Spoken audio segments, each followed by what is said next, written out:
Hello and welcome, ladies and gentlemen, to MotorMotion E-Series, where we return for the Mercury Walch TCR Cup. It is Season 4, it is 2025, and rounds behind us, 9. Rounds ahead of us, 1. It's the season finale, it's time for round 10. Our season sponsor, Mercury Walch, proudly sponsoring us at the MotorMotion E-Series TCR Cup.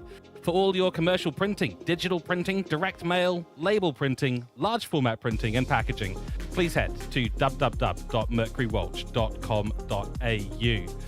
Our season calendar, as mentioned before, 9 rounds behind us: Autopolis, Tokyo, Panorama, Interlagos, Atlanta, Trial Mountain, Dragon Trail Gardens, Nürburgring, Maggiore, and now, of course, round 10 at Catalunya GP for a 24-lap race and your season finale standings and some interviews as well. We've got a different format for you tonight. More on that in a few moments' time.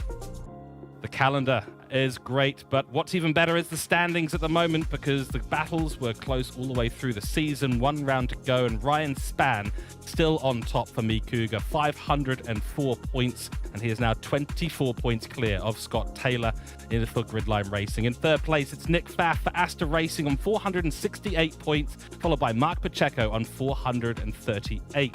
Andrew Scott making his way back up after the drop rounds were applied on 428 points, and Luke Stone in 6th place for Team Capital on 420. Then in the team's title, it is me, Cougar Driver Development, on top by 4 points at the end of round 9. And this is after the drop rounds applied, so it's still all to play for. The results are going to be key at today's race. Gridline Racing on 924 points. Very, very close. This is the big battle, the battle of the two giants. And then Lightning Motorsport in 3rd place, followed closely by Team 55, Asta Racing, and finally it is Team Capital on 694 points. Going to be an interesting one today. We've got a few little technical things to talk to you about once we get in, but we will have some race replays, some highlights, some interviews, and some general chat, so stick around because it's going to be a lot of fun today on our very first live stream of the season. Let's get into it.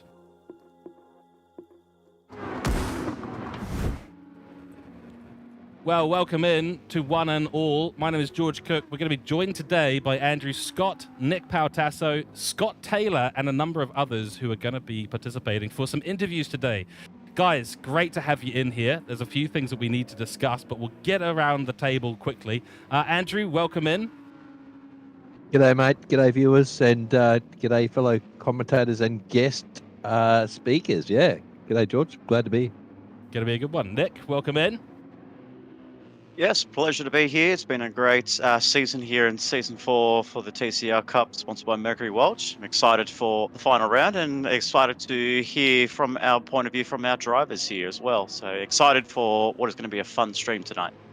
Should be indeed. And of course, our season and TCR organizer, it is the main administrator, the man who's been keeping us on our seats all season long, head of Gridline Racing and the Gridline Racing main driver. And it is, of course, Scott Taylor. Welcome into the commentary box. We need you in here more often, I think. Yes, good evening, George. Good evening, viewers. Good evening, fellow commentators. It is good to be back in the box. I don't think I've been in here since, I think, the end of Season 3, so it's good to be back here again. Thanks for having me. Great to have you in here. Always welcome, and we have to wrangle you in a few more times throughout the seasons, and maybe even the GT3 champs. We'll have actually Jeff Bruin joining us a little bit later on. He's going to be talking about the GT3 championship season coming up and beginning on the 30th of September. I think the registrations are still open, so please head to www.motormotioneseries.wordpress.com. Get yourself signed up, get all the information on the website. That's going to be the premier event of the season, in Jeff's opinion, and we might have a slightly differing opinion here because we are TCR lovers. In chat, we're on 3 different live streams today. We're on the MotorMotion E-Series YouTube, coming to you live. Yes, we can see you in chat. Trackspot TV YouTube, as well as the Trackspot TV Twitch. If you have any questions, if you want to get something answered by the organizers or by the commentary team, we are here at your disposal today. So let's talk a little bit about round 10, chaps. We do have a replay. Unfortunately, that's a singular. We only have one replay because unfortunately something happened to the Lobby 1. During the Tuesday's race. Scott, maybe you want to tell us a little bit about what happened. Yes, unfortunately we had an incident in Lobby 1. We got to lap 16. We were going around beautifully, and all of a sudden the lobby decided to crash on us. So we consulted the rule book, and as we had finished over 50% of the race, but less than 75% of the race, the rule book dictated that the results be called there and then, as they were at the point of the disconnect, with half points being awarded to those drivers. There we go. So not the end to Lobby 1 and the big battle between Gridline Racing and me, Cooke, that we really wanted to see. Obviously, Andrew and Nick and myself were really keen to watch the replay and see that live broadcast. Sadly, though, viewers, we will not have any Lobby 1 coverage today. Instead, we will have a little bit of Lobby 2 coverage. So we'll be playing that in the background while we chat to you. And we'll also have some highlights that we will queue up throughout today's broadcast. So, well, I think no point messing around here at all. Let's get into Lobby 1 and let's just see what's happened, because at the end of the day, that was the big battle that we were so hoping to see. So let's get that up on screen now. And it was Ryan Spann and Andrew Scott on top, both in the 151.9s, Nick. Yeah, that's very, very close between the two teammates. And that's just kind of been the battle throughout the whole season. It's always been Ryan Spann and Andrew Scott battling it out for that pole position. I feel like Ryan Spann got the most out of the Me Cougar 119 when it comes to qualifying. So he always managed to get a lot of pole positions compared to his experienced teammate in Andrew Scott. So, but really like 300ths of a second between the two of them. You can't separate them at all. And then you had the Gridline boys, third and fourth, right on their tails throughout the whole season. But it's kind of been that story, I would say, between the two boys in Me Cougar and Gridline. But you know, when it comes to the racing itself, I'm sure, and obviously we don't get to see it today, I'm sure it would have been a fantastic battle between these two heavyweights. Absolutely right. Well, I think we'll hand it to Andrew Scott and Scott Taylor. Maybe talk us through a little bit of what happened before we bring the results up for Lobby 1. Yeah, we had a really good start. I got the jump on both Andrew and Ryan off the start line and took the lead pretty early on, and then it became obvious that I was probably on the wrong strategy for it. But you know, I thought it's the last round. I've got nothing to lose here. It's either go big or go home. Pulled a bit of a gap over them, but when I realised they were on the one stop, and then I realised just how long it was going to take to do a two stop, I was like, yeah, this probably isn't the best call to make. Of course, it was the hard tyre required for this round, and that would have been in evening too. So sunny weather at Catalonia, but hard tyre requirements. I guess the idea was do as little as possible on the hards, jump onto the softs, and do that two-stopper. Yeah, correct. Because in all of my practice, I was hitting like mid to low 55s, 1 minute 55s on my hard tyres, whereas I was pulling low 52s on my soft tyre. I was still a little bit unsure at the start of the race whether to try for a one stop or a two stop, but I couldn't seem to get the range out of the fuel tank either. So I thought, let's just go for the two stop, and we will see what happens here. So as my understand, Andrew, is the supercomputer off limits to Gridline Racing at the moment, is it? It was for that race, mate. Like, there was too much at stake, so we had to change the password on the supercomputer, and we locked them out, that's for sure. Like, Ryan and I got very cagey with not letting anything away in any practice session or chat we had with any Gridline driver, because it was that critical. Because the two strategies were very close, actually, but the minute we put into the supercomputer the pit stop duration for this track, which is nearly 32 seconds, it spat out and told us to do the one-stopper, and we weren't completely sold on it. We had to do a complete mock-up race before the round and to confirm that. But the data actually confirmed with the supercomputer what was optimal, and we did that. And unfortunately, because of the disconnect, we were sitting pretty. We were net first and second, but unfortunately, it didn't pan out for us because someone was ahead of us on track and had the track position at the time of the dropout. So we missed out on the 1-2, unfortunately. Indeed. And speaking of which, here are the race results from Lobby 1. And that special someone that managed to be on track in the right place at the right time, I suppose, was Mark Hasseldine for Hassel 1 Motorsport. So bagged himself 25 points, of course, half points as per the rules with a race that didn't reach that 75% mark. So, yeah, Mark Hasseldine. I mean, look, does he have the technical expertise and the access to the GT7 servers to pull a plug somewhere? Did he, get in and snip a couple of wires on Scotty's internet? Wow, what do we think? Oh man, there's always something about. It's a nice little win for him, I would say. So the Hassel 1 Motorsport has been struggling throughout the whole season in the TCR Cup, obviously reigning champions in the GT3 Championship, and hopefully we get to see those guys pull it back in the next season of the GT3 Champions. But I would say it's a nice little win for Mark. Obviously, right place, right time for him to be in P1. Ryan Spann, obviously, and Ando Scott, second and third. They look to be the step above the others in this race. Obviously, hearing that analytics from Scott Taylor and Ando Scott. So it's it's a disappointing end to how the race panned out, but obviously the rules are rules. Obviously you go on count back of how the race was, and yeah, it's obviously a nice little win for Mark Hasseldine. Obviously that does get his name etched into the winners book as a victor in TCR. Well, and It's not sort only of like that, staying out. Go ahead. Sorry, George, it's sort of like staying out in F1 hoping for a safety car, isn't it? Yeah, exactly. That's sort of what he did. He hung out there, I believe and it worked out for him.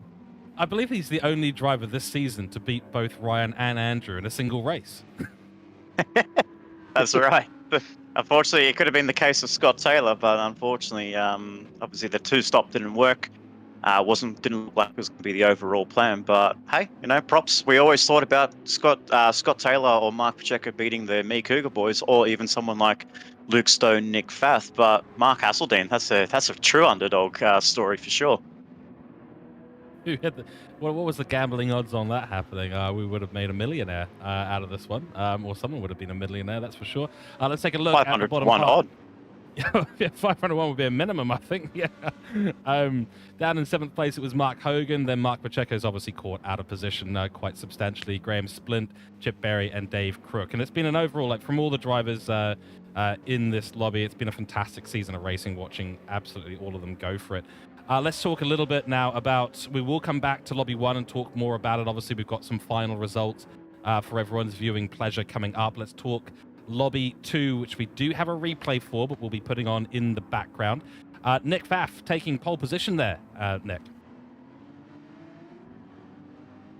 It's always a battle for Nicks, unfortunately, in this commentary booth. It's always good to see Nick on pole position, and it's good to see Nick Pfaff on pole. Campbell Knowles P2, my favourite South African / Australian, Lars Rensburg in P3, Tony Griffin, the old vet, doing well in P4, but I feel like it's going to kind of be that.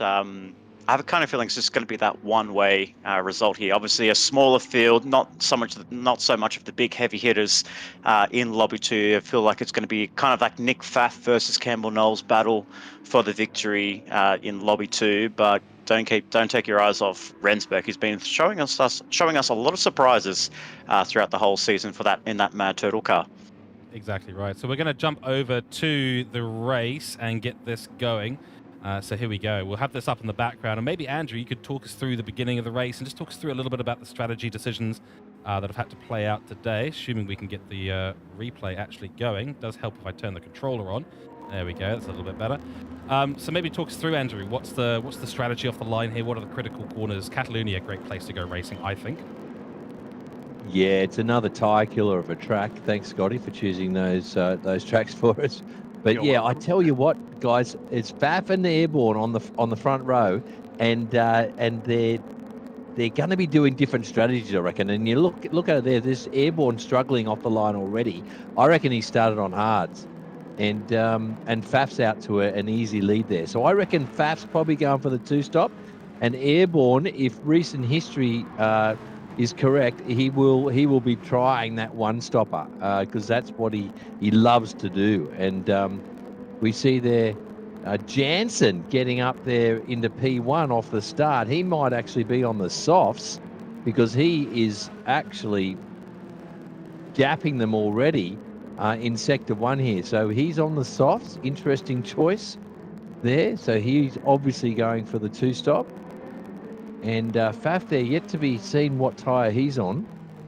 Hards. But yeah, this is a technical track. Faf's on hards too. Interesting. He might do the old 1 lap on hards, then pit. Let's see what he does. We will indeed. And So, Airborne's tucked in there nicely too in third place. So I imagine, Ando, this is sort of a little bit different to what we saw in Lobby 1. I imagine the top 4, which was me, Cougar, and Gridline, all starting on the hard tyres, or was it a mix, or did we have softs everywhere? I'm not sure what did we start on, Spanny? Spanny's maybe not here in the box, but I'm not sure what happened at the start of our race. I can't quite recall, but Jansen's obviously making hay while the sun shines here on his softs. He's just cleared out. And Faf and Airborne here, they're both on similar tyres. And we'll see if Faf pulls in here. Yep, in he goes, does he? No, stayed out. So Faf and Airborne maybe trying the 1-stopper together. So it'll be interesting to see who prevails here.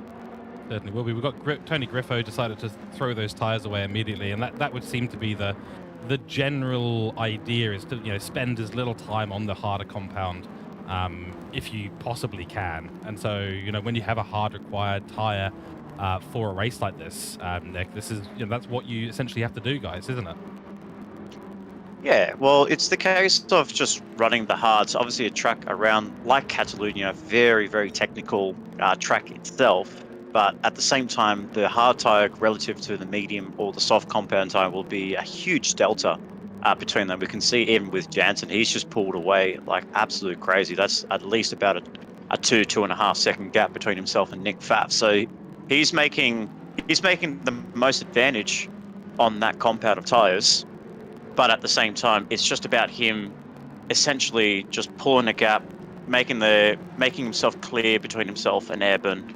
And I think just trying that 2-stop strategy, but at the same time, really thinking about getting that 2-stop to work, because he's got Pfaff, he's got Airborne, but take advantage of while you can on that compound of tyres.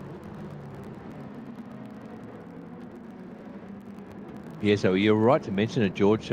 Jansen might actually be the dark horse in this race. He's got the pace, and he is driving well in that Mad Turtle Civic. So he's laying down the gauntlet right now. He's saying to the two maybe preferred or faster drivers, he's saying, "Come catch me if you can."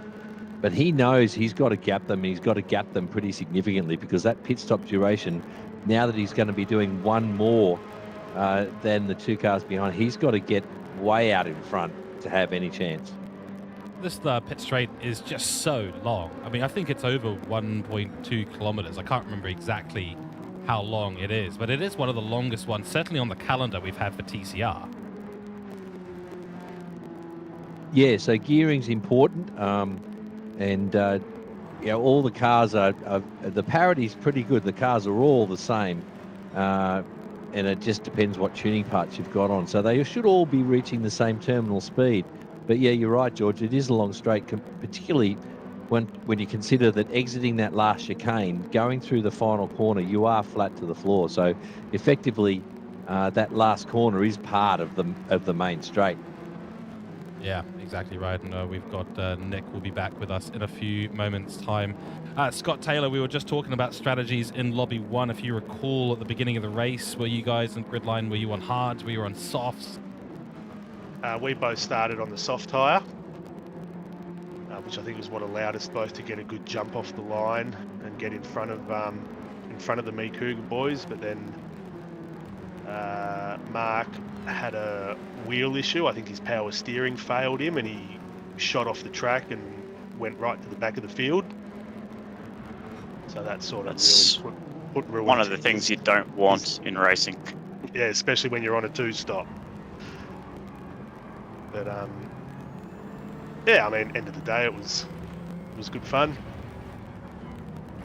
So let's talk a little bit high level here about the TCR Cup overall. So obviously, ladies and gentlemen, for those watching, feel free to type any questions you have for our season organizer. We've got Jeff Bruin will join us at some point soon. Ryan Spann will be joining us soon, as will hopefully Troy Britnell and a number of others too, for interviews and the likes. But let's talk high level overall. We'll be seeing the results from Lobby 2 at some point soon, and we'll get to the final standings. But overall, 10 rounds. Scott, I think we'll hear from you first. How do you think it went overall as a season? Compared to the previous 3 seasons, this one's unique. We've had the tuning enabled. Has that worked out? Has the track selection been what you've expected? Have you seen and expected the drivers to enjoy that? Have they enjoyed it? Give us a little breakdown of how you think the season's been. Overall, I actually think this has probably been the best season we've had so far. The tuning just added a whole nother dimension, and a whole new dynamic to it. I certainly wasn't expecting to be up the pointy end like I thought I was going. I'm not a tuning sort of person, but when I started getting up the pointy end, I thought, I better start putting the effort in here with this. So I basically gave up all my other league racing to focus solely on this. I think the track selection was really good. It was definitely challenging from week in, week out. It wasn't just similar tracks with similar tunes. You had to really do your homework and really get the car dialed into each track. It was really good. I've thoroughly enjoyed this season. It surely had to have been one of the best that we've had. We've had Andrew Scott mention it many times throughout the broadcast. It's a thinking man's game, TCR Cup, and you add the tuning plus the adjusting to each of the tracks here. Maybe Ando wants to step in and mention that. Obviously, there's some final results that'll come out very soon and let you know who is the champion in the teams in the Drivers' Championship. I've already mentioned a couple of names, but Andrew, from your perspective, the thought that needs to go in, the work that needs to go in, was it clear and obvious that there was going to be a battle of the big two? Yeah, I think Scotty maxed out his subscription to ChatGPT with working out the tunes there. I think it was a close call between him and Mad Turtle Racing, who used ChatGPT the most. Mad Turtle obviously using them for their round summaries each week, but no, it was definitely tuning came into it massively. It just gives the car that little edge it needs if you can get the tune just right, and we're only talking tenths of a second a lap here. The cars are obviously all identical. It's a one-make series, so any sort of little edge you can get in straight line speed or turn in or tyre wear or fuel economy, it pays massive dividends. So Cooke did their homework pre-season, and we come up with a pretty robust tune and choice of parts that worked for us for the rest of the season. But each round we had to do our homework and tweak that tune each round ever so slightly, just to maximise the pace of the car and to get it to fit in with the pit windows and the overall race strategy that was called for that round. So it was a really good choice of car from Scotty, I think, this season. Really great. It was a risky call to bring in tuning into a series, and I think it absolutely paid off. We had great attendance every round, or most rounds, and really good camaraderie between the drivers and really good competition all the way down through the grid throughout the whole season. And it just added that extra element, and I thought it was a master stroke to bring in these cars for this season. And I agree with Scotty. I reckon this season was the best season ever of the 4. Has there been 4? Is there? Yes, Who's won them each time? Oh, that's right. Yeah, four seasons I don't have of that. TCR. I don't have that data available at the moment. Sorry. Oh, right. Okay. Yeah, all the results are redacted until. I'm pretty sure it'll know who's won all 4. All the final results are redacted until we get up to that point of the stream. Of course, coming to you live. We've got Motion Media in the chat saying great overlay for the broadcast. Thank you very much. and I hope you're having a good time out there. Let us know in chat if you have any questions. I'm going to throw it to Nick to ask a few questions because he's been intimately involved, likewise with myself and Andrew Scott through the broadcasting side, watching a lot of the racing. So I'll hand it to Nick for asking some questions around the group here.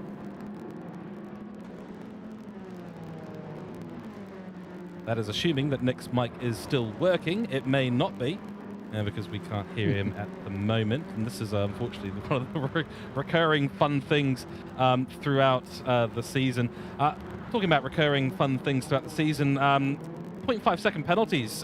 Anyone got anything to say on that? The silence is deafening. Yeah. Yeah, they heard at Maggiore, I heard. They're pretty punishing.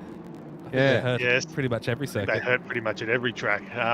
Yes, unfortunately, that 0.5 second at Trial Mountain was not part of the plan. for that Oh, was it Trial Mountain, was it? I thought it was Maggiore where you... No, it was at Trial Mountain. Got the jump on Spanny off the line and threw it into the first turn, and about 2 seconds later, this big red box pops up on the screen, exceeding track limits 0.5. Thought, you are kidding me. So. Oh, that's right. It wasn't a penalty at Maggiore. It was just a little trip into the sand, wasn't it? Yes, it was. It was just a little bucket and spade moment in the sand there out of... Yes, Big I Bank. saw some That's right. sand that needed to be built up into a sandcastle and went out there to build it. That's very similar to the intention of the team that I was in for a while called Jim's Mowing. And we had no intention of driving on tarmac all race long. Jim's Mowing. I like that. It was great. We will have Nick Pautasso back in the commentary box soon, getting a couple of technical issues, so we will have him back soon. MotorMotion, Motion Media in chat saying TCR is known for its incredible door-to-door racing. Which driver is most likely to make an aggressive move in the first few corners? I think that's Andrew Scott, actually. Andrew, you've had a few interesting moves. I recall Nürburgring, where you made a little bit of a dive bomb on a few people at turn 1. That was a sexy move, George. Come on, mate. Like, I thought that was clean. And not to mention Maggiore, but we won't talk about that one either. But the stewards exonerated me on both counts. And it's a risk reward thing. I think Nick Spud knows this all too well. You got to risk the biscuit particularly at the start of the race, but above all else, you've got to keep it clean. So you don't want to get known as that guy, that sends it and then makes mistakes. But if you can keep your car under control, position it legally, and then make up some ground or some positions in the first few corners, well, then have at it. But it's all about confidence. It's all about knowing, the tyres underneath you and what the car is capable of early on in the race when it's full of fuel and on cold tyres.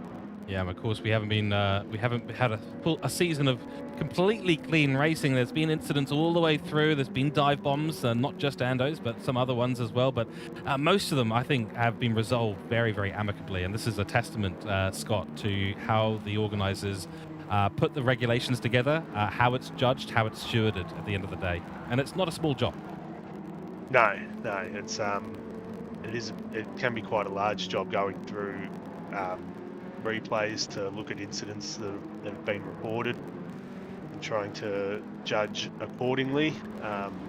It is probably one of the most thankless jobs out there, being a steward. No one ever comes up to you at the end of a season and says, thanks for your job in the steward's room.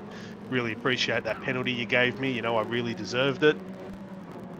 But yeah, without your stewards, it would just be complete chaos out on the track. You just have cars getting spun around left, right, and centre, and dive bombs, and it'd just be pure chaos. Daily racing, basically. Pretty much daily racing. Yeah. Yes, we don't. But yeah, the stewards are the parking police of the sim racing world, aren't they? But highly intelligent bunch of blokes, I've heard, in this league. The stewards, very well-rounded individuals, and they know what they're doing. So we have full trust in them. Absolutely, that's the key thing. When the regulations combined with good sportsmanship all the way through the field. We've seen a number of people, during incidents, they go, "Oh, yeah, that was a mistake. I'm going to back out. I'm going to redress this." So the driving etiquette has been second to none. I mean, it is difficult sometimes, especially when the red mist descends, to be the better man, but that's what we see here at TCR Cup. And MotorMotion and MotorMotion in general sees that, as we see Dubzito pick up a 0.5-second penalty. Some spiciness in this lobby too. Yeah, there is. They're going at it. But yeah, the driver group in TCR this season, absolutely outstanding. It's been a pleasure to drive door to door with them. And yeah, there wasn't that many incidents. The stewards, I think, this season had a fairly easy job. So yeah, that is indicative of the driver behaviour. And you know, the league lays down the rules. They let everyone know what is acceptable and what isn't. And you know, so when you get a season like this where the penalties are few and far between and the incidents are few and far between, that just says that the league's doing something right. You know, the stewarding's working, the driving's clean, and everyone's behaving themselves. And you know, everyone for me personally on track, there was some, you know, very clean driving and sportsmanlike gestures from a lot of the drivers around me this season. Yeah, it's been clean, clever, and intelligent driving. A true thinking man's season, that is for sure. In chat, we've got MotorMotion Media yet again asking, what was the defining moment of the Drivers' Champion that truly sealed their victory? Well, we will get to those results at some point. We've got someone sitting in the wings waiting for an interview that will begin at some point very, very soon. We also have Jeff Bruin, who is going to join us as well. And since we are talking about general MotorMotion racing etiquette, a man that has been intimately involved at the administration level for many, many, many years, Jeff Bruin, we're going to welcome him into the comms box. Jeff, you want to unmute yourself and get yourself in here. Welcome into the commentary box. Thanks, George. How are you? Yeah, doing good, mate. And, you know, we are just talking about MotorMotion in general, and the TCR Cup exemplifying the expectations of the league. Yeah, a great series. I think kudos to Scott and everybody that's been a part of running this season, season 4. It's been highly successful, and I think, as you've seen in the broadcast that TrackSpot TV have done, some great racing. So well done to all. Much appreciated. And yes, TrackSpot TV, of course, broadcasting partners with MotorMotion E-Series. Check out both sides, www.motormotioneseries.wordpress.com. Jump on the Facebook, jump on the Discord. It's brand new. It's getting a lot of membership. A lot of people jumping in there, lots of automation, and much easier to find some information too. And also TrackSpot TV, jump onto the website, www.trackspot.tv. If you need broadcasting commentary for your league or anything to do with OBS, multi-streaming, video and animations, we do all of that at TrackSpot TV. And of course, absolute privilege to be still here at MotorMotion E-Series doing our stuff, because we love the racing that is here. I always hear the feedback from my commentators. They just have so much fun watching the teams and the drivers battle it out throughout these seasons. We've had the Carrera Cup this year. We've had the Manufacturer Masters. We've had the TCR Cup. And of course, Jeff, we've got GT3 Championships coming up. Yes, it is. Pretty excited for this one. Starts on the 30th of September. And it's ramping up to be a fantastic season. Drivers and teams are locked in and set, and there's some car testing going on at the moment, but it's full steam ahead. Certainly is. In chat, we've got Expat, Joe Radinsky, saying, greetings from the Philippines. Welcome in. So welcome in. That's quite a distance to be watching, and we absolutely love having you in here as we see Faf pick up a 0.5-second penalty. That's equal to Airborne's 0.5-second penalty. So this race, not without its track limits issues, I will admit. And Expat saying he's been in China. He's also got a house in Mindanao. Fantastic, excellent stuff. Motion Media in chat asking, who is the breakout star of the season? A driver who surprised everyone with their pace or consistency. You know, I think I can make this answer on behalf of Nick Pautasso, who is, I hope, now back in the comms box. But I think Lyle Rensburg might be a bit of a standout, or certainly someone that we didn't expect to see with the results that he had. We'll open it up to the entire group. Feel free to make a comment on my comments and suggest. Lyle didn't win the series, did he? Hey, but you don't always select the breakout driver as the overall season champion. And bear in mind, we're still redacting the current results. Come on, you come out of semi-retirement after you make a couple of babies. you've been away from the sport for a couple of years. You come back in and you win a championship. I reckon it's a laid out misère. The standout driver for me was Spanny. He's the rising star. Well, since we are now talking and revealing results, I think it probably is a good idea for us to jump through into some results. We can't put the cat back in the hat, unfortunately, so let's go for it. We'll come back to our Lobby 2 coverage in a few moments' time. Let's head over to some results. So the overall results of this was actually Campbell Knowles did get up on top, Nick Pfaff in second place, Nick Roberts, Lyle Rensburg, Michael Brill, Chris Fadapapa in sixth place, and seventh it was Tony Griffin, Troy Britnell, Shane Attard, and Matthew Joinson. So let's talk about the final overall standings since Andrew has opened that Pandora's box. We can't close it now, and so he's going to get chewed out a little bit about that. But either way, this is how it ended up being. Ryan Spann was indeed your season victor. He had 529 points at the end, 13 points clear of Nick Pfaff, who, because of the half points in Lobby 1, did get that position away from Scott Taylor, who was almost certainly going to get second should the race have completed in its entirety.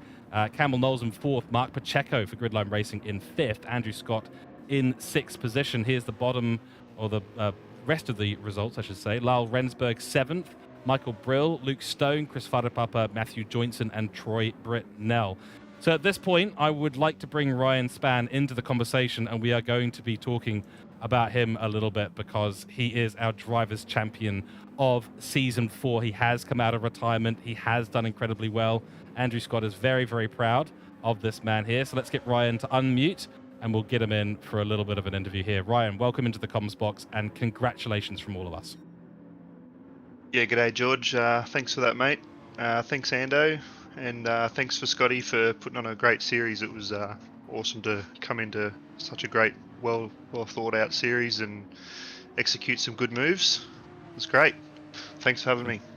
Fantastic. Well, we will open up to everyone to ask you some questions, but highlights from the season, was there a particular race, a particular round, a particular move that you thought really, this is it? Anytime I finished in front of Scotty was good. I was happy with that. We were just working together as a team most of the time, and just to be on the podium and getting the fast laps on the track was just good enough for me. Just turn up and do the best and hope for the win. Excellent. Well, we had a few doubts when we saw Tokyo. I think it was Tokyo Expressway, and you were behind Andrew for a while there, and then Andrew made this just small mistake into the final corner, and you managed to get side by side and finish across the line by about 0.02 of a second. It was I've asked Andrew about this, but planned or accident? Partly planned and partly accident. He actually did have a technical difficulty coming into the second last corner there, and his wheel played up. But he kind of had the plan that he wasn't going to be here all season, so handing the season points over to me would have been the better move, and that's what we planned for the rest of the season. At least we can get one of the drivers on top and then keep it even fighting for the rest of them. Fantastic. Well, come on, the telemetry shows a clear lift out of the last corner down the straight there. I got multi 2-1 from our pit wall. I haven't seen any telemetry, Andrew. I haven't seen it. You produced the pictures, or it didn't happen, mate. Well done, Spaddy. Congrats, mate. Thanks, man. I appreciate it. It's good to have someone like you give us some good tips and work together. We didn't go a night there where we weren't practicing, and doing full race stints, hours and hours of practice in each car and different setups, sending screenshots backwards and forwards. It was pretty full on to say the least, but we got the job done. That's what needed to be done, so it was good. Yep, great team effort. And surely, Spanny, your favourite moment each round was Monday night Cooke practice night, surely. Come on. Oh, has to be.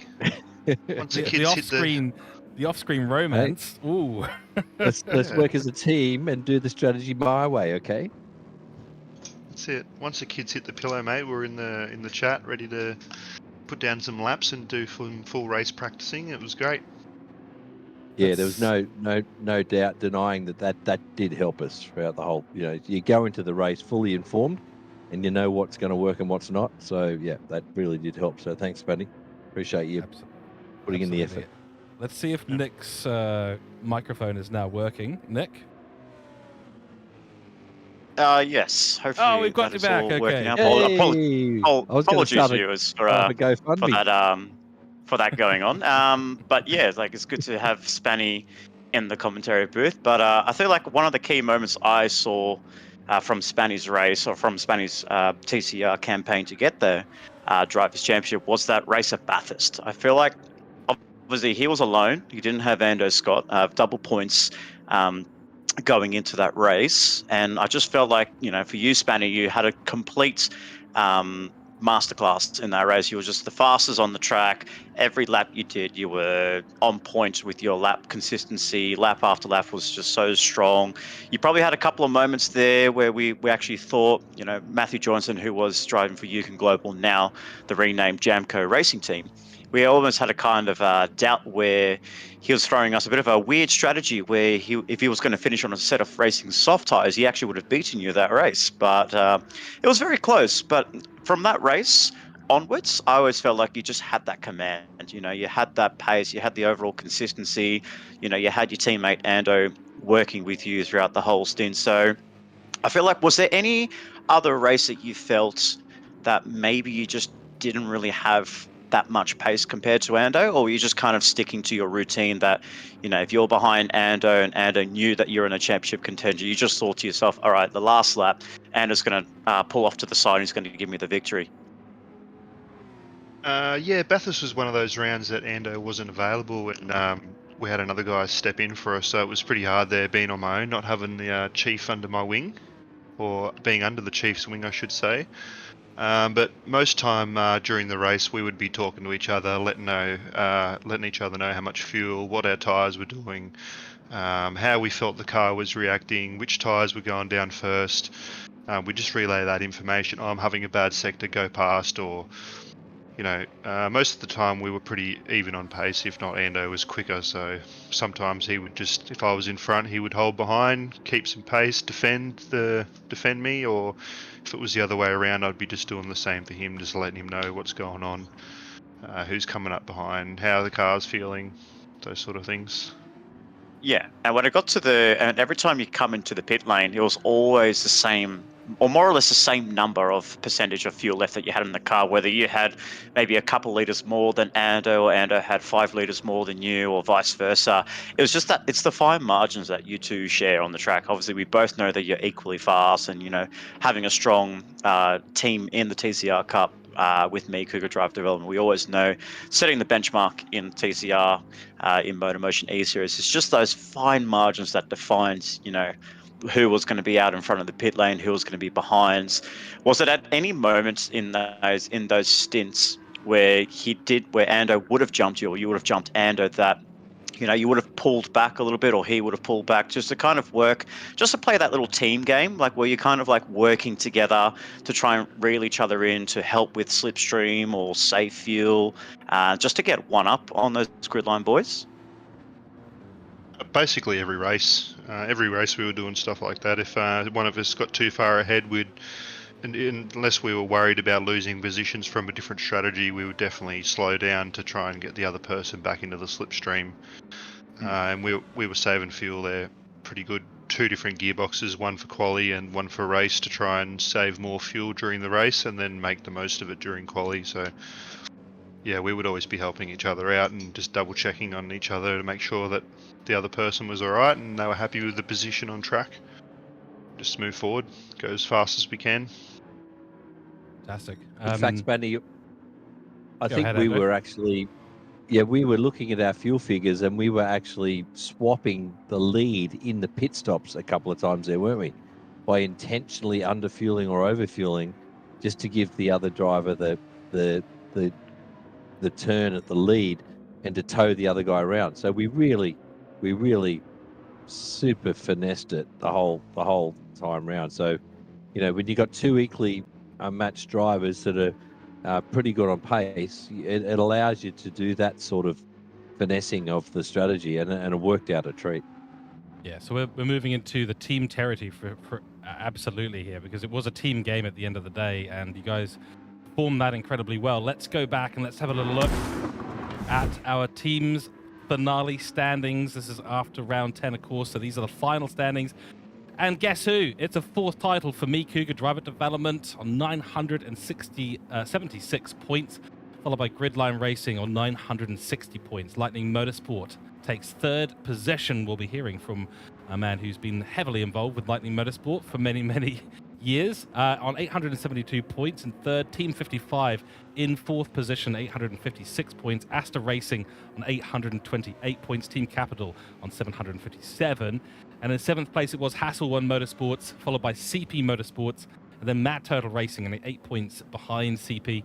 Then it's Rusty Nuts Racing, Black Rose Racing, and the brand new Jamco Racing, who replaced Yugen Global this season. So we do now get to say a massive congratulations to me, Cooke Driver Development, Andrew Scott in the number 787 car, and Ryan Spann in the number 119 car. Chaps, me, Cooke, four-time TCR Teams title champions. Andrew, you're the team owner. Ryan, you've done an incredible job to support this team's title this season. But Andrew, let's hear from you first, mate. Congratulations.